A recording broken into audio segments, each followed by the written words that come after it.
Jacko, tell us, you're available this week? Yeah, we'll be available. It's been a slow process, but back out there and happy to be right for round one. Now it's probably just up to Kenny and the coaching staff to hopefully pick me, but fingers crossed. I've ticked off all my fitness requirements with Burjo and the team, the rehab team, which has been good. And shoulder's feeling great, so I'm looking forward to getting out there with the boys, hopefully this weekend, and playing some footy.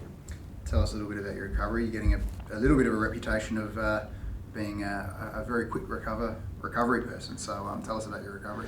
Yeah, that probably means I've had too many injuries, mate. But it was another good one.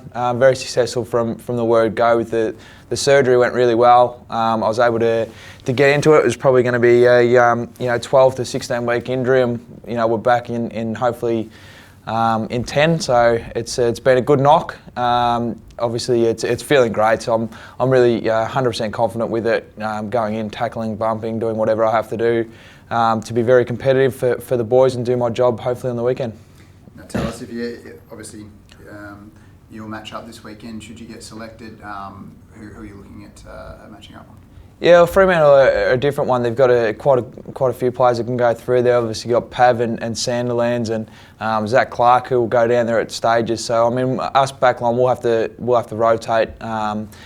Through their forward players. It'll be, Pato will probably take Pav and we'll work from there with me and Tommy Jonas and whoever else is down there. But we've done it in the past. Obviously, they've got a really a big forward line, and Michael Walters nipping at the heels with Ballantyne and these sort of players. So for us, it's going to be a big task for a back line. But if we can get that job done, it goes a long way to winning the game.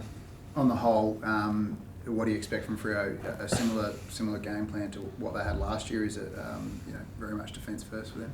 Yeah, I think so. I think they're just really well structured, and we know how good their defence is. It's up there with the best in the league, and that's going to be a challenge for us. Obviously, they'll try and get inside their forward 50 and pin us backmen in there. So it's going to be an interesting one. Hopefully, we can get on top early and hold them off and hopefully get it inside our 50 and lock it in there for most of the game.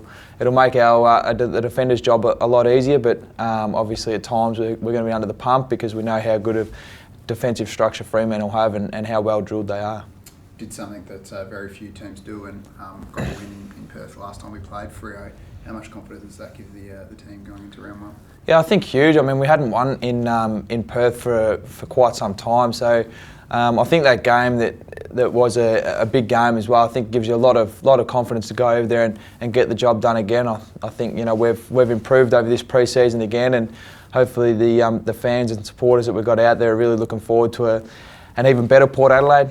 We had a good year last year, but it wasn't good enough. We didn't get the chocolates, and that's why we play the game. So for us, it's about improving. Hopefully we see a quicker, a stronger, a more defensive Port Adelaide this year, and hopefully we can bring that round one on Sunday.